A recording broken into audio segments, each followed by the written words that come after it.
Hello 12th class students, a very good evening to all of you.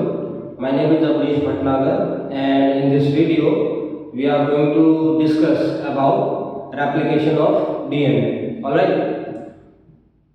Before going to the exact process of replication of DNA, I would like to discuss a little about the structure of DNA and it will make us easy to understand the process of replication of DNA. So first let us discuss about structure of DNA which is proposed by scientists Watson and Crick. Alright, so let us discuss about the structure of DNA first and then we will move to the process of replication of DNA.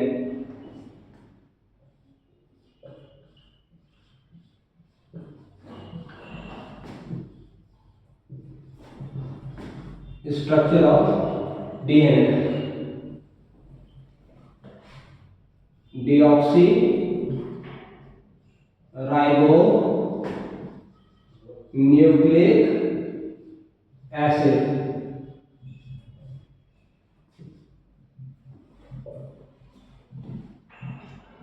DNA, which is deoxyribonucleic acid, it is a polymer of nucleotides.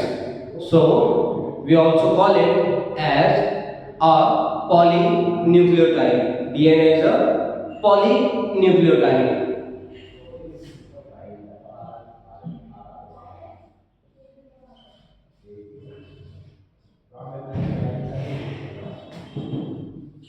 So DNA is a polynucleotide. DNA is a long chain of polynucleotide and the monomer units of this polynucleotide are called nucleotides.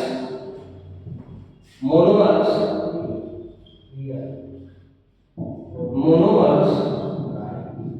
of DNA are nucleotides. So nucleotides are the monomer units of DNA.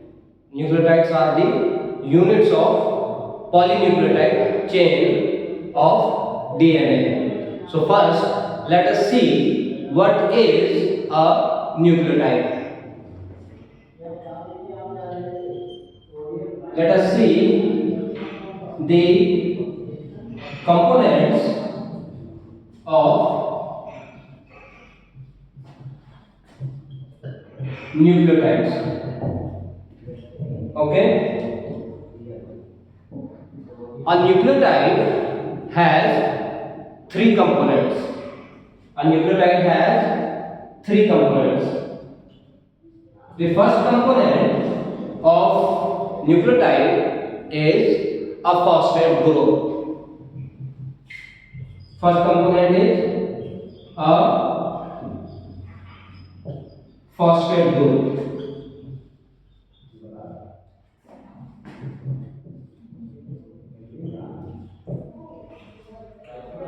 The second component of this nucleotide is a sugar which is known as deoxyribose sugar in DNA, and we have another nucleic acid which is RNA, and the sugar which is present in RNA, which is present in ribonucleic acid, is a ribose sugar. Okay, so we have two types of nucleic acids. First is DNA and other one is RNA. The type of sugar which is present in different nucleic acids is different.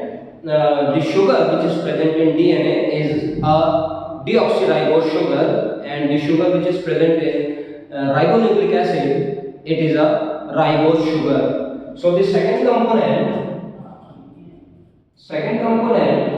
of nucleotide is a pentose sugar. This sugar consists of 5 carbons in its ring, so it is called a pentose sugar. And the type of sugar which is present in DNA is deoxyribose sugar, and the type of sugar which is present in RNA is a ribose sugar. So the sugar which is present in DNA is a deoxyribose sugar. I will tell you what is the difference between a deoxyribose sugar and a ribose sugar. Deoxyribose sugar. Deoxyribose sugar is present in DNA, and the type of sugar which is present in RNA is ribose sugar. Ribose sugar is present in RNA. Let me draw the structure of the sugar which is present in DNA.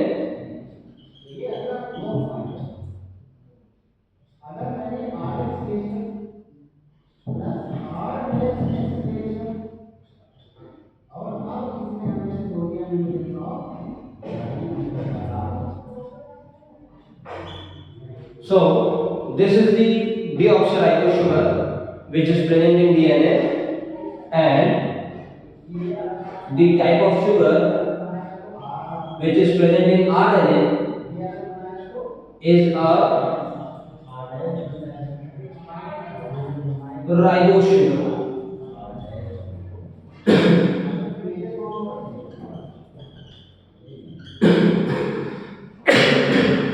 So students, as you can see that in this sugar, in this ring of sugar, there are 5 carbon atoms. This is the first carbon, this is the second carbon, this is the third carbon, this one is fourth carbon, and there is another carbon out of the ring. This one is fifth carbon, and similar 5 carbon atoms are there in ribose sugar also. First carbon, second carbon, third carbon, fourth carbon, and this one is fifth carbon.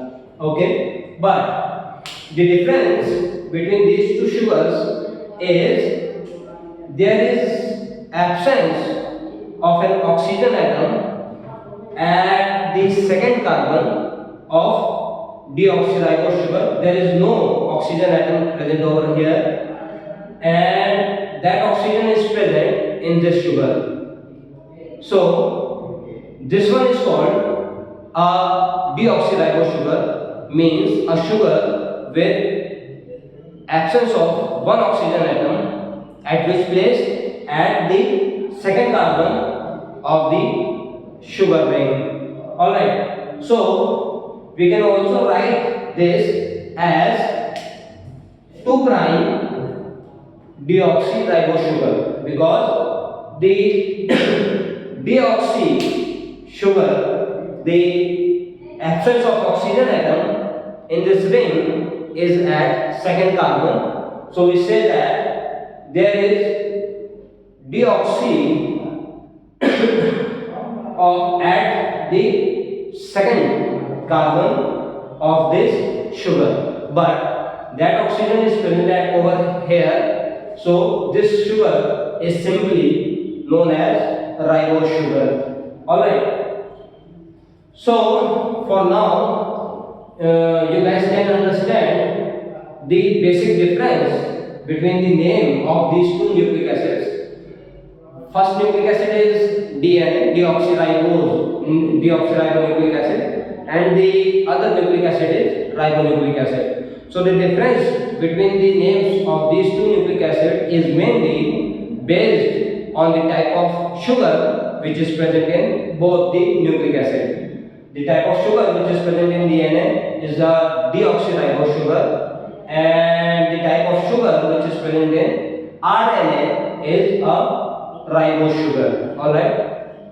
So DNA, deoxyribonucleic acid, is a polymer of nucleotide, and that polymer is called as polynucleotide. Many nucleotides join together to form a polynucleotide chain.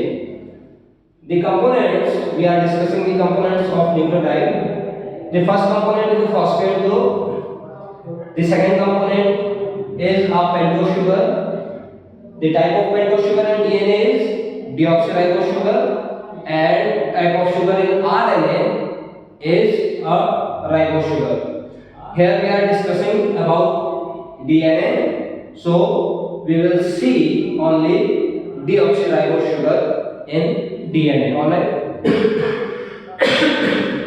The third component of a nucleotide is a nitrogenous base. Let us see what are nitrogenous bases. Nitrogenous base. Nitrogenous bases are the third components of a nucleotide. Nitrogenous bases are some nitrogen containing compounds with basic properties. Alright, nitrogenous bases are of two types.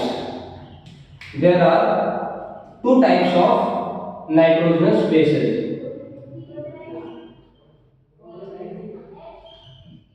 The first group of nitrogenous bases are called purines. There are some nitrogenous bases which are called purines, and the other type of nitrogenous bases are called pyrimidines. Pyrimidines. Okay. Nucleotides have three components: a phosphate group, a pentose sugar, which is deoxyribose sugar in DNA, and ribose sugar in RNA. And the third component of nucleotides is a nitrogenous base. Nitrogenous bases are of two types. Some are called purines and others are called pyrimidines. Purines, there are two types of purines. Purines are of two types. Let me draw the structure of purine.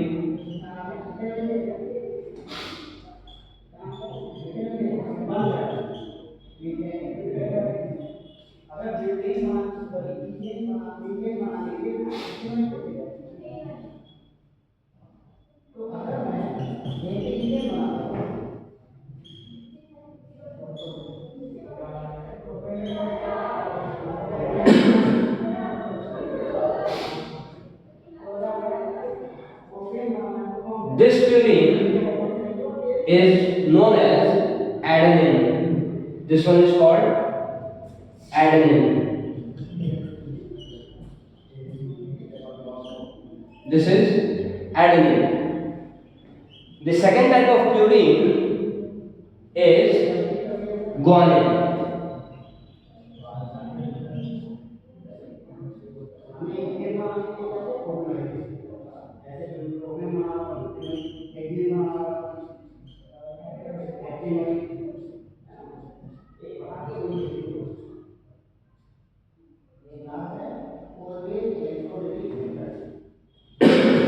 This one is guanine.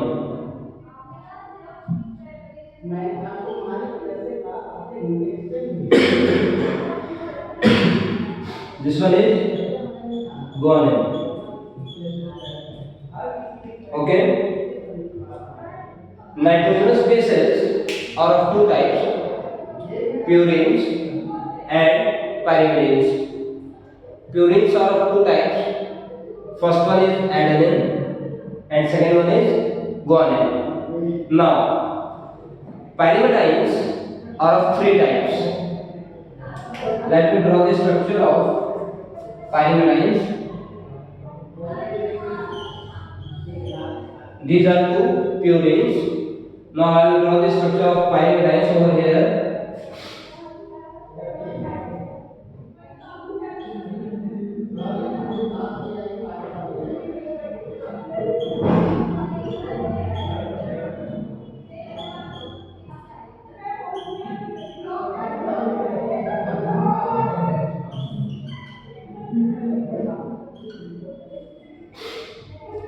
This is our first pyrimidine and its name is thymine. This one is thymine. Okay. The other pyrimidine is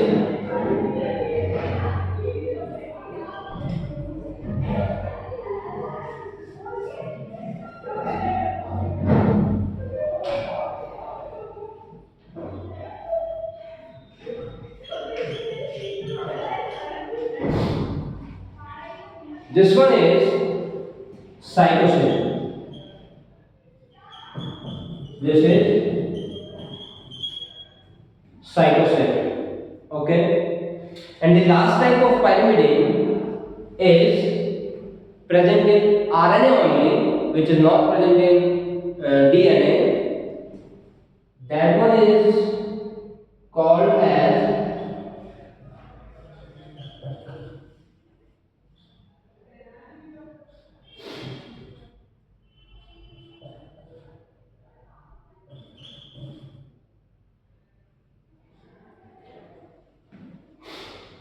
this one is known as uracil.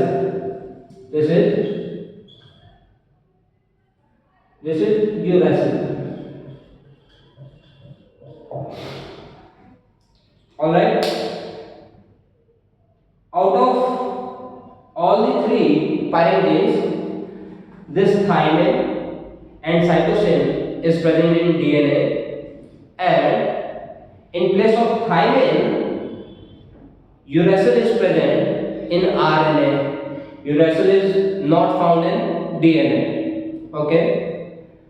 In your NCERT, another name of thymine is given, which is also known as 5 prime, because this is the first carbon, this is the second carbon, third carbon, fourth carbon and fifth carbon.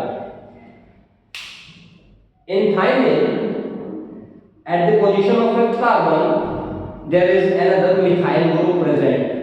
So we can also call it all the other structure of thymine other than this methyl group. All the other structure is similar to uracil. So we can also call it thymine as 5' methyl uracil, because the structure of thymine is similar to uracil. The only difference is a methyl group is present over the fifth carbon of uracil. All right.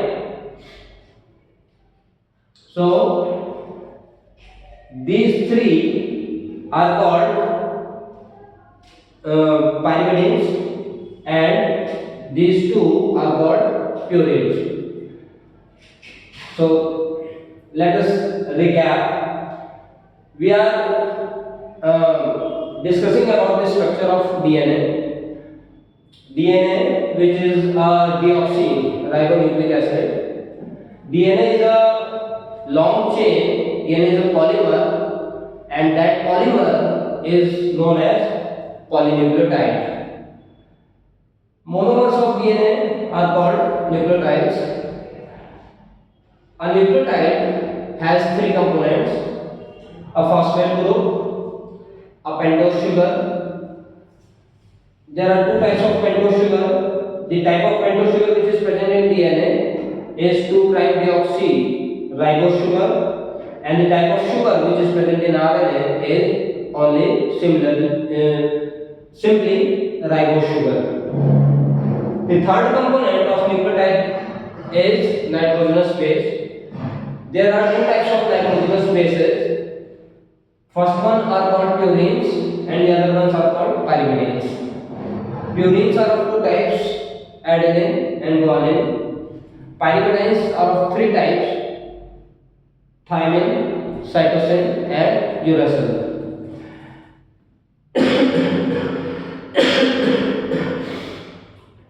बच्चों, ये question काफी बार पूछा जाता है कि purines जो nitrogenous bases हैं, इनके रिंग में कितने कार्बन और कितने नाइट्रोजन एटम्स मिलते हैं। सो यहाँ पर हम देखते हैं बच्चों, जो प्यूरिन्स होते हैं, प्यूरिन्स के रिंग में टोटल 1 2 3 4 5 प्यूरिन्स के रिंग में टोटल कितने कार्बन मिलते हैं? 5 कार्बन मिलते हैं। और नाइट्रोजन एटम्स कितने मिलते हैं? 1 2 3 4। सो also in guanine the number of carbon atoms is 1 2 3 4 and 5 carbon atoms are there in guanine also, and also nitrogen atoms are 1 2 3 4. So in purines there are 5 carbon atoms and 4 nitrogen atoms are present in the rings of purines. But in pyrimidines, in the rings of pyrimidines, there are only 1 2 3 4 carbon atoms are there, and only 2 nitrogen atoms are present in the rings of pyrimidines. So in pyrimidines 4 carbon atoms and 2 nitrogen atoms are present. All right, this is very important point from your exam point of view. इसको याद रखिएगा बच्चों जरूर कि purines के जो ring होते हैं वो डबल साइक्लिक रिंग होते हैं, डबल साइक्लिक रिंग्स होते हैं, ये प्यूरिन्स डबल साइक्लिक रिंग्स होते हैं। बट पायरिमिडीन्स जो होते हैं ये सिंगल साइक्लिक रिंग होते हैं। प्यूरिन्स के रिंग्स में 5 carbon atoms and 4 nitrogen atoms मिलते हैं। पायरिमिडीन्स के रिंग्स में 4 कार्बन एटम्स 1 2 3 4 कार्बन एटम्स और 2 नाइट्रोजन एटम्स मिलते हैं पायरिमिडीन्स के रिंग्स में। ऑलराइट, सो न्यूक्लियोटाइड के बच्चों ये 3 कंपोनेंट्स होते हैं। अब हम इन तीनों कंपोनेंट्स को साथ में ऐड करेंगे और ऐड करके देखेंगे कि किस तरह से ज्वाइन होकर एक न्यूक्लियोटाइड फॉर्म करते हैं, and then we will add those monomers, those nucleotides together to form a polynucleotide chain which is known as DNA. All right,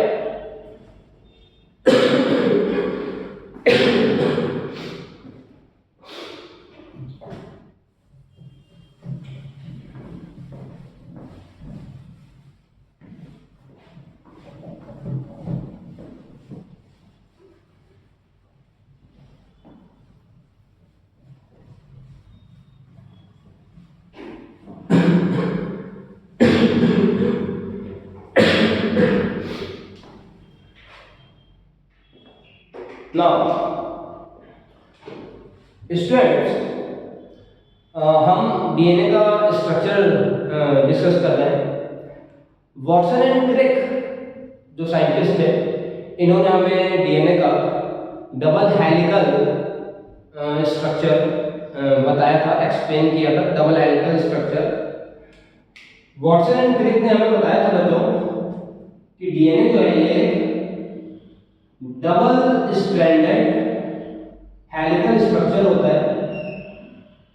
DNA double stranded helical structure होता है। डीएनए के structure में 2 strands होते हैं और ये हेलिक्स फॉर्म करते हैं, इसलिए हम डीएनए के स्ट्रक्चर को एक डबल स्ट्रैंडेड हेलिकल स्ट्रक्चर बोलते हैं। बच्चों हम देखेंगे कि डीएनए के जो डबल स्ट्रैंडेड हेलिकल स्ट्रक्चर होता है, इसके जो दोनों स्ट्रैंड्स होते हैं, ये दोनों स्ट्रैंड्स एक दूसरे के एंटी पैरेलल रन करते हैं। इसका क्या मतलब है, देखो बच्चों ध्यान दो। बच्चों इसका मतलब है कि अगर एक स्ट्रैंड जो डीएनए का है, वो उसका एक एंड अगर 5 प्राइम रिप्रेजेंट करता है, तो उसका जो ऑपोजिट स्ट्रैंड होगा, उसका जो कॉम्प्लीमेंट्री स्ट्रैंड होगा, वो अपोजिट वे में ओरिएंटेड होगा और इसका ये 3 प्राइम एंड रिप्रेजेंट करेगा। बच्चों हम देखेंगे क्या मतलब है 5 प्राइम एंड ऑफ डीएनए और 3 prime end of DNA. But for now ये जो पहला स्ट्रैंड है डीएनए का, इसका 5 प्राइम एंड है, तो इसका जो एंड होगा, इस स्ट्रैंड का अपोजिट एंड होगा, वो 3 प्राइम एंड होगा। और अगर ये वाला एंड 3 प्राइम एंड है, तो इसका जो कॉम्प्लीमेंट्री स्ट्रैंड होगा, वो उसका जो एंड होगा वो 5 प्राइम एंड होगा। अभी हम बच्चों समझेंगे कि 3 प्राइम एंड और 5 प्राइम एंड क्या है डीएनए का। ये अभी के लिए वॉटसन एंड क्रिक ने हमें एक्सप्लेन किया था कि डीएनए का जो स्ट्रक्चर होता है वो डबल स्ट्रैंडेड 2 स्ट्रैंड्स वाला हेलिकल स्ट्रक्चर होता है। डीएनए के स्ट्रक्चर में 2 स्ट्रैंड्स होते हैं और ये हेलिक्स फॉर्म करते हैं, हेलिक्स फॉर्म करते हुए रन करते हैं, और ये दोनों स्ट्रैंड्स एक दूसरे के एंटी पैरेलल रन करते हैं। एंटी पैरेलल कहने का मतलब है कि अगर एक तरफ 5 प्राइम एंड होगा डीएनए का एक स्ट्रैंड का, तो उसका जो कॉम्प्लीमेंट्री स्ट्रैंड होगा वो 3 प्राइम एंड होगा, और अपोजिट साइड जो 3 प्राइम एंड होगा, उसका जो कॉम्प्लीमेंट्री स्ट्रैंड होगा वो 5 प्राइम एंड होगा डीएनए का। बच्चों देखो डीएनए के जो स्ट्रैंड्स हैं, इन स्ट्रैंड्स को हम बोलते हैं कि ये स्ट्रैंड्स डीएनए का बैकबोन रिप्रेजेंट कर रहे हैं। इन स्ट्रैंड्स को हम डीएनए का बैकबोन बोलते हैं। हम देखेंगे ये बैकबोन जो है ये किस तरह से फॉर्म होता है। डीएनए का बैकबोन जो स्ट्रैंड्स हैं डीएनए के कैसे फॉर्म होते हैं, और आपने बच्चों देखा होगा कि डीएनए के अंदर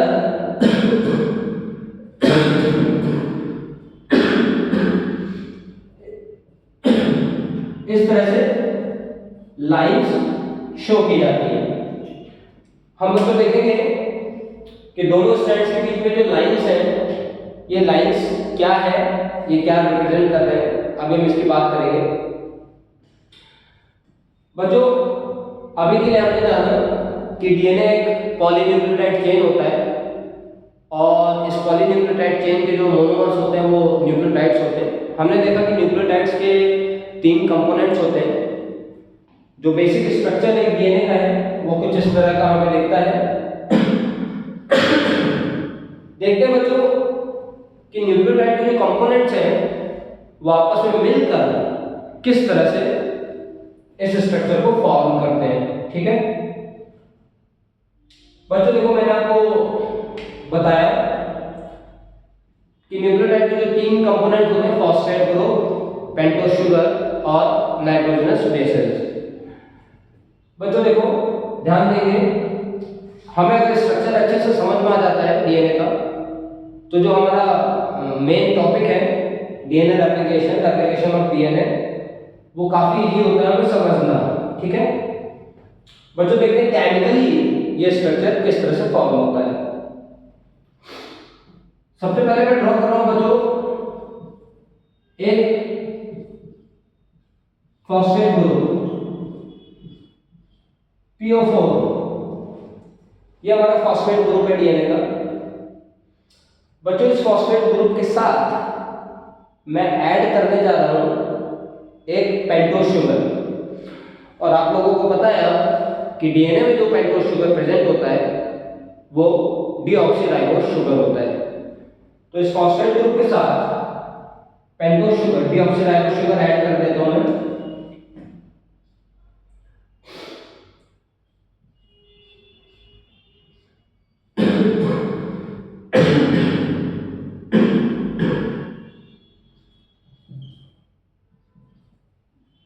बच्चों जो पेंटोस शुगर है इसमें आप देख रहे हो ये फर्स्ट कार्बन है, ये सेकंड कार्बन है, this one is third carbon, fourth carbon and this one is fifth carbon.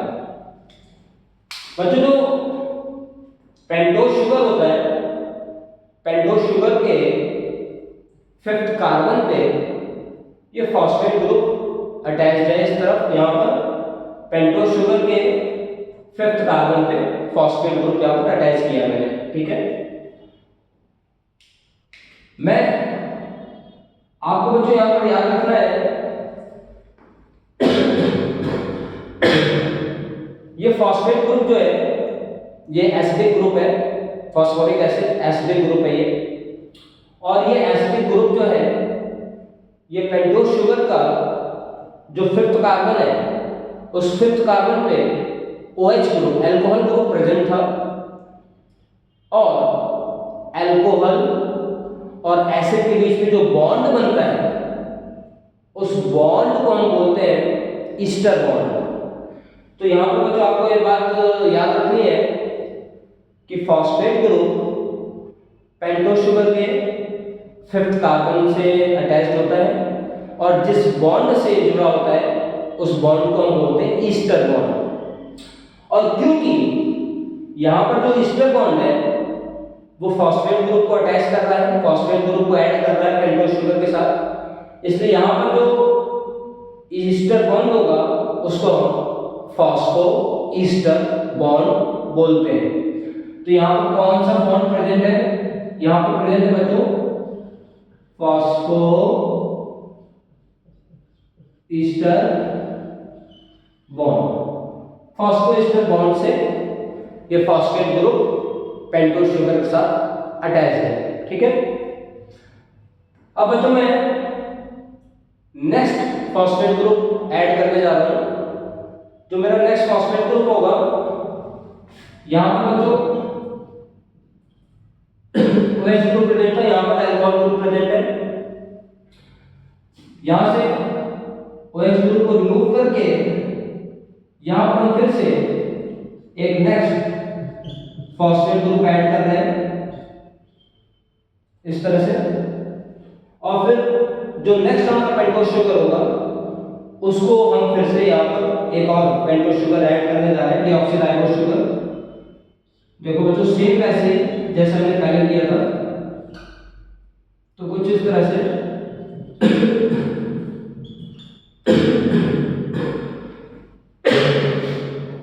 फिर से मैंने सेम वैसे फॉस्फेट ग्रुप फिफ्थ कार्बन पे यहां पर जैसे लगाया था वैसे फॉस्फेट ग्रुप इस पेंटोस शुगर के फिफ्थ कार्बन पर फिर से मैंने अटैच कर दिया है, ठीक है। बच्चों ये जो हमारा स्ट्रैंड बन रहा है ये हमारा स्ट्रैंड रिप्रेजेंट कर रहा है। हम चाहे तो आगे इसको कंटिन्यूअसली ड्रॉ कर सकते हैं, बट समझने के लिए अभी इतना काफी है। ये हमारा एक स्ट्रैंड फॉर्म होता जा रहा है, ये स्ट्रैंड हमारा डीएनए का ये स्ट्रैंड रिप्रेजेंट कर रहा है। तो बच्चों हम बोलते हैं कि जो डीएनए का बैकबोन है, डीएनए का जो स्ट्रैंड है ये किस चीज से फॉर्म होता है, कौन से ग्रुप से मिलकर बनता है, फॉस्फेट ग्रुप और pentose sugar. Phosphate group pentose sugar, phosphate group pentose sugar. ये फॉस्फेट ग्रुप और पेंटोस शुगर मिलकर बनाते हैं डीएनए का बैकबोन, ठीक है। बच्चों अभी के लिए मैंने आपको बताया कि फॉस्फेट ग्रुप पेंटोस शुगर के साथ कौन से बॉन्ड से अटैच होता है, फॉस्फोएस्टर बॉन्ड से अटैच होता है। ठीक है बच्चों, बात करते हैं, देखो डीएनए का जो बैकबोन है, डीएनए का जो बैकबोन है वो तो फॉस्फेट और पेंटोस, फॉस्फेट पेंटोस से मिलकर बनता है, पेंटोस शुगर और फॉस्फेट ग्रुप से मिलकर बनता है। ये डीएनए का बैकबोन है।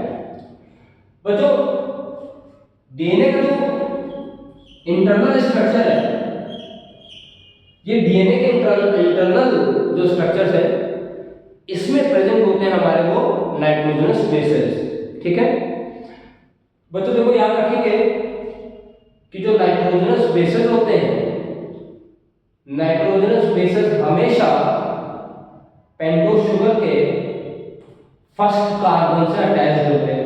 ठीक है, तो ये जो पेंटोस शुगर है, मैं इसके फर्स्ट कार्बन पे कोई भी एक नाइट्रोजनस बेस यहां पर ऐड कर देता हूं। मैं अभी के लिए ऐसे डायरेक्ट लिख देता हूं एडेनिन। ठीक है, ये हमारा नाइट्रोजनस बेस है जो एडेनिन, ये नाइट्रोजनस बेस पेंटोस शुगर के फर्स्ट कार्बन के साथ अटैच है। बच्चों में याद रखना है कि जो नाइट्रोजनस बेस होता है वो पेंटोस शुगर के साथ हमेशा फर्स्ट कार्बन से अटैच होता है, और बच्चों जिस बॉन्ड से अटैच होता है that bond is called an glycosidic bond और एन ग्लाइकोसिडिक लिंकेज। तो nitrogenous base is always attached to the pentose sugar through its first carbon and with a bond which is called N-glycosidic bond or N-glycosidic linkage। ठीक है बच्चों, अभी मैंने जो structure ये draw किया है, इस स्ट्रक्चर में मैंने डीएनए का बैकबोन बनाया है और मैंने एक ही स्ट्रैंड इधर ड्रॉ किया है। अभी मैंने एक स्ट्रैंड ही ड्रॉ किया है और अभी मैंने सिर्फ एक नाइट्रोजनस बेस, ओनली एक नाइट्रोजनस बेस यहां पर लगाया हुआ है। ठीक है, यहां पर मैं इस वाले पेंटोस शुगर के साथ एक और नाइट्रोजनस बेस ऐड कर देता हूं कोई। ये फर्स्ट कार्बन है और हमेशा पेंटोस शुगर के फर्स्ट कार्बन के साथ नाइट्रोजनस बेस अटैच्ड होता है। यहां पर मैं कोई दूसरा नाइट्रोजनस बेस ऐड कर देता हूं, लाइक गुआनिन। गुआनिन मैंने ऐड कर दिया यहां पर, और आपको पता है जरूर कि नाइट्रोजनस बेस पेंटोस शुगर के साथ कौन से बॉन्ड से अटैच होगा, यह है एन ग्लाइकोसिडिक बॉन्ड। ठीक है, यहां पर बच्चों मैंने एक स्ट्रैंड बना दिया है, एक बैकबोन एक साइड का बना दिया है और दो नाइट्रोजनस बेस उसके इंटरनल में लगा दिए हैं। अब बच्चों इस स्ट्रैंड का मैं कॉम्प्लीमेंट्री स्ट्रैंड बनाऊंगा इधर, और फिर दोनों स्ट्रैंड्स को हम आपस में अटैच करेंगे, जोड़ देंगे। ठीक है, मैं इधर भी ड्रॉ करता हूं दूसरा पेंटोस शुगर।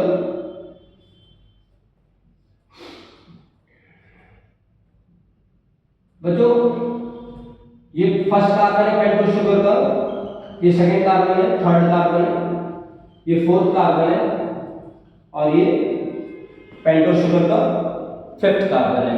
ठीक है, मैंने आपको बताया, आपको जरूर अब पता है कि आपको जरूर पता है कि जो नाइट्रोजनस बेस होता है वो हमेशा पेंटोस शुगर के फर्स्ट कार्बन के साथ अटैच होता है। यहां पर जो पेंटोस शुगर है इसका ये फर्स्ट कार्बन है, इसके फर्स्ट कार्बन पे हम एक नाइट्रोजनस बेस अटैच करेंगे। यहां पर बच्चों हम दो नाइट्रोजनस बेस यहां पर अटैच करेंगे हम, जो नाइट्रोजनस बेस कॉम्प्लीमेंट्री होता है टू दी एडेनिन। बच्चों एडेनिन के साथ डीएनए में हमेशा जो पेयरिंग होती है जिस नाइट्रोजनस बेस की, वो होता है थाइमिन। एडेनिन हमेशा थाइमिन के साथ जुड़ता है डीएनए में। तो यहां पर मैं फर्स्ट कार्बन में नाइट्रोजनस बेस थाइमिन ऐड कर देता हूं। ठीक है बच्चों,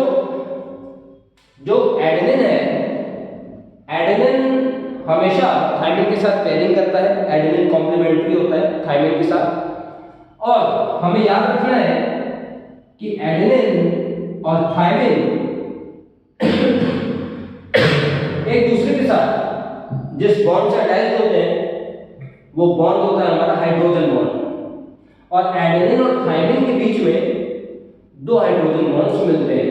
ये कौन से बॉन्ड्स हैं? ये है हाइड्रोजन बॉन्ड्स। तो डीएनए के जो नाइट्रोजनस बेसेस होते हैं इनके बीच में कौन सी बॉन्डिंग होती है? हाइड्रोजन बॉन्डिंग होती है। ठीक है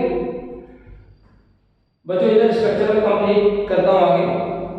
बच्चों देखो, आपको पता है अभी कि जो पेंटोज शुगर है ये डीएनए का पेंटोज शुगर है, तो ऑफ कोर्स ये डीऑक्सीराइबोस शुगर होगा। और क्यों इसको डीऑक्सीराइबोस शुगर बोलते हैं? क्योंकि इसके सेकंड कार्बन पे ऑक्सीजन एटम मिसिंग होता है। ये इसका फर्स्ट कार्बन है, ये सेकंड कार्बन है, ये सेकंड कार्बन पे ऑक्सीजन एटम मिसिंग है, इसीलिए ये एक डीऑक्सीराइबोस शुगर है। इसके थर्ड कार्बन पे OH और H ग्रुप प्रेजेंट है। बच्चों इसके फिफ्थ कार्बन पे मैं अल्कोहल ग्रुप यहां पर रिमूव करके इसके फिफ्थ कार्बन पे मैं ऐड करने जा रहा हूं एक फॉस्फेट ग्रुप। फिर से देखो बच्चों किस तरह से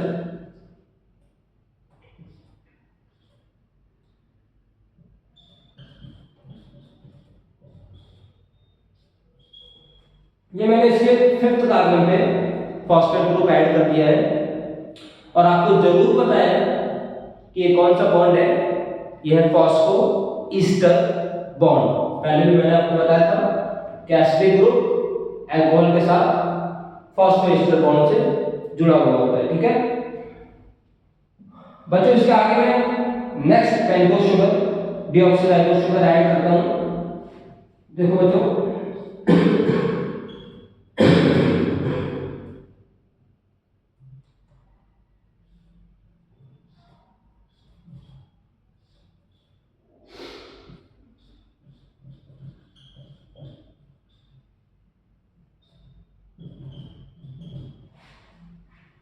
अब यहां पर मैंने एक और डीऑक्सीराइबोस शुगर ऐड कर दिया है। और अब मुझे इसके अंदर वो नाइट्रोजनस बेस ऐड करना है जो कि कॉम्प्लीमेंट्री होगा ग्वानिन के साथ। और हमें पता होना चाहिए कि ग्वानिन के साथ जो नाइट्रोजनस बेस पेयरिंग करता है वो है साइटोसिन। तो ग्वानिन के साथ हमेशा कौन सा नाइट्रोजनस बेस ऐड होगा? साइटोसिन। साइटोसिन यहां पर ऐड कर दिया मैंने। बच्चों में याद रखना है कि एडेनिन और थायमिन कॉम्प्लीमेंट्री होते हैं एक दूसरे के और इनके बीच में दो हाइड्रोजन बॉन्ड्स मिलते हैं। ग्वानिन और साइटोसिन कॉम्प्लीमेंट्री होते हैं एक दूसरे के, बट इनके बीच में हमें तीन हाइड्रोजन बॉन्ड्स इनके बीच में बच्चों में तीन हाइड्रोजन बॉन्ड्स मिलते हैं। ठीक है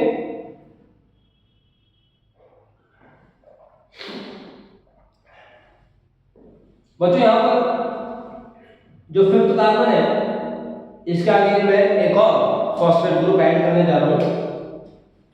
अब आपको पता है किस तरह से ऐड करना है फॉस्फेट ग्रुप। ये मैंने एक फॉस्फेट ग्रुप यहां पर अटैच कर दिया फिफ्थ कार्बन पे डीऑक्सीराइबोस शुगर के पेंटोज शुगर के फिफ्थ कार्बन पे एक और फॉस्फेट ग्रुप मैंने लगाया हुआ है। बच्चों मैंने दो बेस पेयर्स इस डायग्राम में शो किए। बच्चों जो एक बेस पेयर है ये इस एक लाइन को रिप्रेजेंट कर रहा है और जो दूसरा बेस पेयर है वो इस डायग्राम के दूसरे लाइन को रिप्रेजेंट कर रहा है। ठीक है बच्चों, आप लोग को कुछ बातें बहुत इंपॉर्टेंट याद रखनी है। हमने बच्चों बात करी थी कि डीएनए एक पॉलीन्यूक्लियोटाइड चेन होती है और जिसके मोनोमर्स जो होते हैं, जिसके जो यूनिट्स होते हैं वो होते हैं न्यूक्लियोटाइड्स। न्यूक्लियोटाइड्स की हमने बात करी थी कि तीन कंपोनेंट्स होते हैं, एक फॉस्फेट ग्रुप, पेंटोस शुगर और नाइट्रोजनस बेस। न्यूक्लियोटाइड के तीन कंपोनेंट्स होते हैं। बच्चों यहाँ पर आपको एक टर्म याद रखना है और वो टर्म है न्यूक्लियोसाइड। बात करते हैं पहले बच्चों न्यूक्लियोसाइड क्या होता है। न्यूक्लियोसाइड एग्जाम में काफी क्वेश्चन पूछा जाता है कि न्यूक्लियोसाइड क्या रिप्रेजेंट करता है, न्यूक्लियोसाइड के क्या कंपोनेंट्स होते हैं। बच्चों देखो न्यूक्लियोटाइड के तीन कंपोनेंट्स होते हैं, एक फॉस्फेट ग्रुप, पेंटोस शुगर और नाइट्रोजनस बेस। न्यूक्लियोसाइड में दो कंपोनेंट्स होते हैं, आपको याद रखना है, एक pentose sugar plus nitrogenous base. एक पेंटोस शुगर और नाइट्रोजनस बेस मिलकर बनाता है क्या, न्यूक्लियोसाइड। कहने का मतलब है बच्चों कि इस डायग्राम में, इस स्ट्रक्चर में यह एक नाइट्रोजनस बेस बॉन्ड है और यह है पेंटोस शुगर। तो ये जो पार्ट है, एक नाइट्रोजनस बेस और पेंटोस शुगर, ये रिप्रेजेंट कर रहा है न्यूक्लियोसाइड। और एक न्यूक्लियोसाइड में जब हम ऐड कर देते हैं एक फॉस्फेट ग्रुप, तो इतना पूरा जो स्ट्रक्चर है, ये तीनों कंपोनेंट्स मिलकर रिप्रेजेंट करते हैं एक न्यूक्लियोटाइड। तो न्यूक्लियोटाइड के तीन कंपोनेंट्स होते हैं और न्यूक्लियोसाइड के दो कंपोनेंट्स होते हैं। एक न्यूक्लियोसाइड में जब एक फॉस्फेट ग्रुप ऐड हो जाता है तो पूरा स्ट्रक्चर फॉर्म करता है एक न्यूक्लियोटाइड। बच्चों एक बहुत इंपॉर्टेंट बात याद रखनी है हमें, देखो ध्यान दो। बच्चों आप देख रहे हो ऊपर वाले स्ट्रक्चर की अगर बात करें, phosphate group, pentose sugar, nitrogenous base, ये तीनों कंपोनेंट्स मिलकर बना रहे हैं एक न्यूक्लियोटाइड। नीचे वाले स्ट्रक्चर में phosphate group, pentose sugar, nitrogenous base, ये तीनों कंपोनेंट्स मिलकर बना रहे हैं दूसरा न्यूक्लियोटाइड। बच्चों पहले मैंने आपको बताया था कि एक फॉस्फेट ग्रुप पेंटोस शुगर के साथ जिस बॉन्ड से अटैच होता है वो होता है फॉस्फोईस्टर बॉन्ड। लेकिन हमें बच्चों जो क्वेश्चन पूछा जाता है रिलेटेड टू दिस फॉस्फोईस्टर बॉन्ड, हमें जो क्वेश्चन पूछा जाएगा वो हमें क्वेश्चन ये पूछा जाता है कि एक न्यूक्लियोटाइड दूसरे न्यूक्लियोटाइड के साथ कौन से बॉन्ड से अटैच होता है। तो बच्चों देखो यहाँ पर कंफ्यूज नहीं होना है, आपको याद रखना है जरूर। बच्चों देखो ये वाला पेंटोस शुगर इस वाले फॉस्फेट ग्रुप के साथ कौन सा बॉन्ड है, ये आपको जरूर पता है, फॉस्फोईस्टर बॉन्ड है। ये है फॉस्फोईस्टर बॉन्ड और सेम फॉस्फेट ग्रुप नीचे वाले पेंटोस शुगर के साथ, ये वाला जो न्यूक्लियोटाइड है इसके साथ अटैच है, इससे भी अटैच है सेम फॉस्फोईस्टर बॉन्ड से। तो बच्चों एक पूरा न्यूक्लियोटाइड और दूसरा न्यूक्लियोटाइड, दो न्यूक्लियोटाइड के बीच में जो बॉन्डिंग होती है वहां पर हमें दो फॉस्फोईस्टर बॉन्ड मिलते हैं।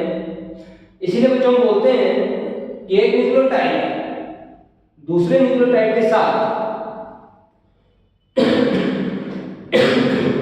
एक न्यूक्लियोटाइड दूसरे न्यूक्लियोटाइड के साथ फॉस्फो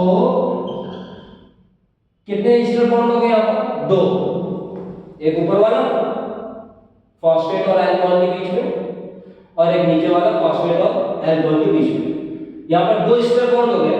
इसलिए अब हम इसको बोलते हैं फॉस्फो डाई ईस्टर बॉन्ड और फॉस्फो डाई ईस्टर लिंकेज।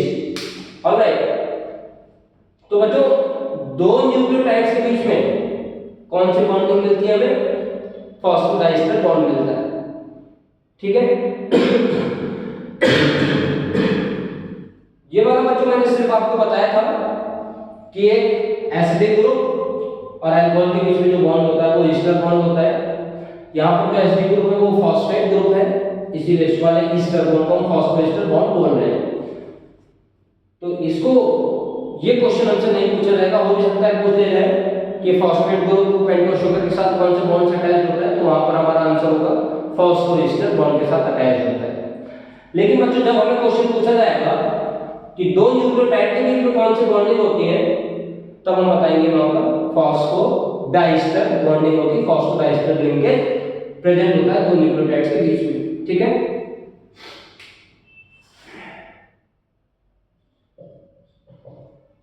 अभी बच्चों बात करते हैं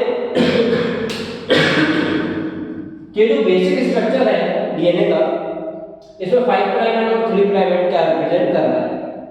तो अब बच्चों इधर आप देखो, ध्यान दो, जो मैंने स्ट्रक्चर यहाँ पे ड्रॉ किया है, इसका जो पेंटोस शुगर है, डीऑक्सीराइबोस शुगर, इसका जो एंड है, इसका 5th कार्बन क्या आगे डीएनए यहाँ पर एंड है, यहाँ पर खत्म है, आगे नहीं है। और 5th कार्बन पे यहाँ पर कौन सा ग्रुप है? फॉस्फेट ग्रुप है। तो बच्चों ये वाला जो स्ट्रैंड होगा, ये वाली जो बैकबोन होगी, इस वाले स्ट्रैंड के अगर ऊपर के एंड की बात करें तो इधर 5th कार्बन फ्री है, यहाँ पर एंड हो गया 5th कार्बन पे, इसलिए इस वाले एंड को हम बोलेंगे कि ये वाला एंड डीएनए का 5 प्राइम एंड है, ठीक है। और अगर इस वाले स्ट्रैंड में नीचे की साइड बात करें तो यहाँ पर जो ये वाला पेंटोस शुगर है, 1st carbon, 2nd carbon, 3rd carbon, 4th carbon, 5th carbon. अगर बच्चों हम इसको आगे और बढ़ाएंगे तो फॉस्फेट ग्रुप कौन से कार्बन पे अटैच करेंगे? 3rd कार्बन पे। लेकिन यहाँ पर 3rd कार्बन अभी फ्री है, इसके आगे और डीएनए नहीं है, ये एंड है इस स्ट्रैंड का जो डाउनवर्ड एंड है। यहाँ पर 3rd कार्बन फ्री है और यहाँ पर OH ग्रुप है, अल्कोहल ग्रुप है, तो इस वाले एंड को हम बोलते हैं बच्चों, यह है 3 prime end of this strand, यह 3 प्राइम एंड ऑफ डीएनए। तो बच्चों 5 प्राइम एंड का क्या मतलब है? डीएनए के स्ट्रैंड का वो एंड जहां पर 5th कार्बन के आगे डीएनए नहीं है, जो 5th कार्बन जहां पर एंड हो गया है। और आपको याद रखना है बच्चों जरूर कि 5th कार्बन पे कौन सा ग्रुप प्रेजेंट होता है? फॉस्फेट ग्रुप प्रेजेंट होता है। और जो 3 प्राइम एंड होता है उसका क्या मतलब है कि जो पेंटोस शुगर का 3rd कार्बन है उसके आगे डीएनए नहीं है। और आपको याद रखना है कि 3rd कार्बन पे कौन सा ग्रुप प्रेजेंट होता है? अल्कोहल ग्रुप प्रेजेंट होता है। सो बच्चों आई होप कि आपको अब पता है कि 5 प्राइम एंड और 3 प्राइम एंड का क्या मतलब है। ऐसे बच्चों अगर हम इस वाले स्ट्रैंड की बात करें तो इस वाले स्ट्रैंड में जो इसका पेंटोस शुगर का जो कार्बन फ्री है वो 1st, 2nd और यहाँ पर 3rd कार्बन फ्री है, इसके आगे अब डीएनए नहीं है। तो ये कौन सा एंड हो गया? 3 प्राइम एंड हो गया डीएनए के स्ट्रैंड का, ये है 3 प्राइम एंड। और कौन सा ग्रुप प्रेजेंट होता है 3 प्राइम एंड पे? अल्कोहल ग्रुप, OH ग्रुप वहां पर प्रेजेंट है। और इसके अपोजिट साइड की अगर बात करें तो आप देख रहे हो यहाँ पर कौन सा कार्बन है? 5th कार्बन है, और 5th कार्बन फ्री है, इसके आगे डीएनए नहीं है। तो ये वाला जो एंड है ये रिप्रेजेंट कर रहा है बच्चों 5 prime end of this strand. और आपको पता है अब कि 5 प्राइम एंड पे हमेशा कौन सा ग्रुप प्रेजेंट होगा? फॉस्फेट ग्रुप प्रेजेंट होता है, ठीक है। तो बच्चों ये केमिकल स्ट्रक्चर है डीएनए का। अगर हमें ये स्ट्रक्चर क्लियर रहता है तो काफी हेल्प मिलती है हमें, जो प्रोसेस है हमारा complete process application of DNA उसको समझने में हमें काफी आसानी होती है। कुछ बातें बहुत इंपॉर्टेंट है जो फिंगर टिप्स पर हमें याद रखनी है। क्या क्या मैं एक बार आपको रिवाइज बता देता हूँ। डीएनए एक पॉलीमर होता है, डीएनए का जो पॉलीमर होता है उसको हम पॉलीन्यूक्लियोटाइड बोलते हैं। डीएनए जो पॉलीमर है इसमें दो पॉलीन्यूक्लियोटाइड चेंज होती हैं।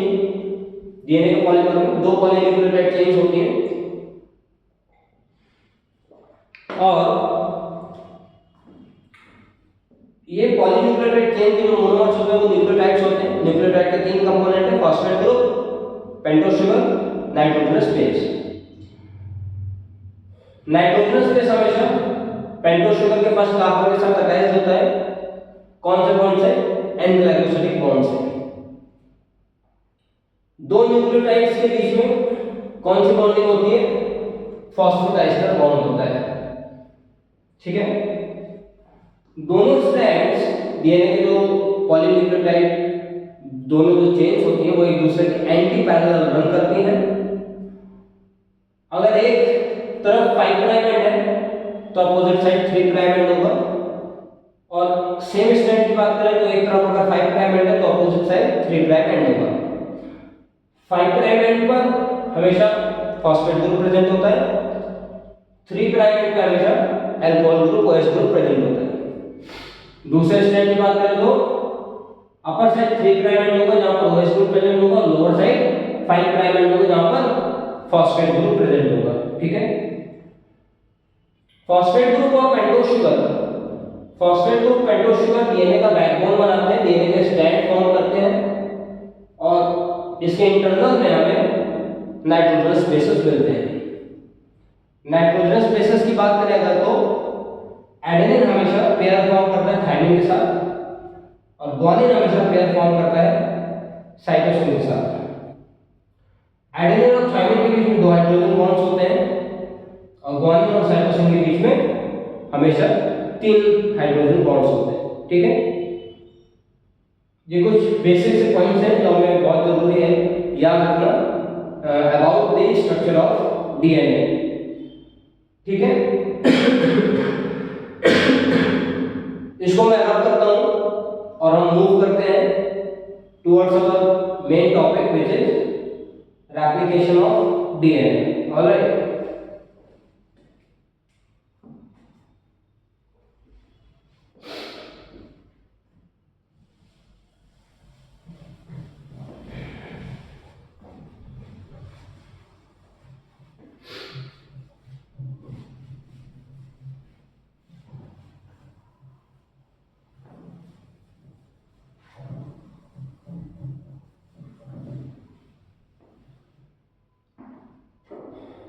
बच्चों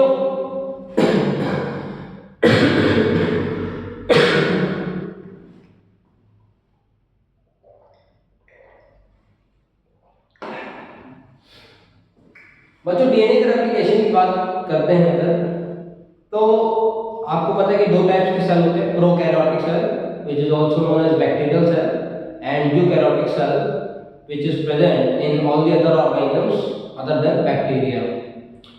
बच्चों प्रोकैरियोटिक सेल में आपको पता है कि वहां पर जो डीएनए मिलता है वो सिंगल सर्कुलर डीएनए प्रेजेंट होता है। प्रोकैरियोटिक सेल में बेसिक स्ट्रक्चर में यहां पर ड्रॉ कर देता हूं। मान लेते हैं प्रोकैरियोटिक सेल है। प्रोकैरियोटिक सेल में हमें single double standard circular DNA मिलता है। यह है प्रोकैरियोटिक सेल का डीएनए। यह है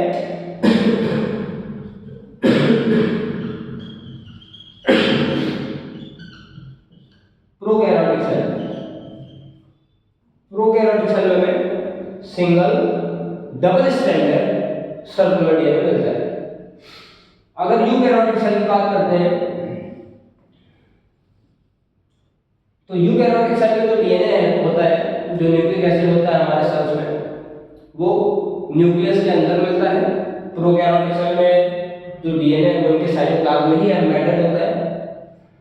यूकैरियोटिक सेल में जो डीएनए है वो हमें न्यूक्लियस के अंदर मिलता है और वो डीएनए हमें वेल डेवलप्ड स्ट्रक्चर्स होते हैं, complex structures which are known as chromosomes. तो क्रोमोसोम्स में प्रेजेंट है हमारा डीएनए क्रोमोसोम्स के फॉर्म में न्यूक्लियस के अंदर। एंड आई थिंक आपको जरूर पता है कि अगर हम ह्यूमन सेल्स की बात करते हैं तो ह्यूमंस में जो डिप्लॉयड सेल होता है उसमें टोटल नंबर ऑफ क्रोमोसोम्स जो हमें मिलते हैं वो 46 टोटल नंबर ऑफ क्रोमोसोम्स हमें मिलते हैं डिप्लॉयड सेल में, ह्यूमंस डिप्लॉयड सेल में।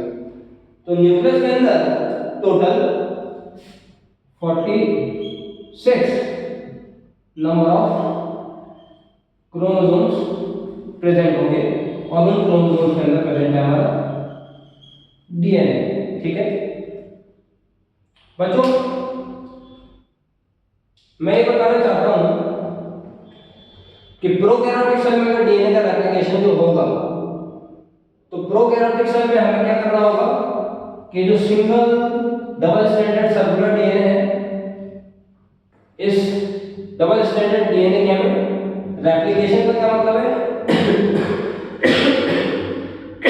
डीएनए की कॉपी फॉर्म करना, डीएनए को रेप्लिकेट करना, इसकी ये एक सिंगल डीएनए है, इसका एक और कॉपी फॉर्म करना। प्रोकैरियोटिक सेल में बच्चों डीएनए का रेप्लिकेशन अगर हमें करना है तो इस डीएनए को देखकर इसके जैसा एक और डीएनए फॉर्म करना होगा। जैसे कि मान लेते हैं कि ये डीएनए है प्रोकैरियोटिक सेल का और इस डीएनए को देखकर हमें एक और इसकी कॉपी फॉर्म करनी है। तो सिंपल होगा कुछ यहाँ पर डीएनए का रेप्लिकेशन। यूकैरियोटिक सेल की अगर बात करें बच्चों तो हमारे पास जो अमाउंट ऑफ डीएनए है टोटल वो बहुत ज्यादा है as compare to the amount of DNA present in prokaryotic cell. हमारे पास कितने क्रोमोसोम है टोटल 46।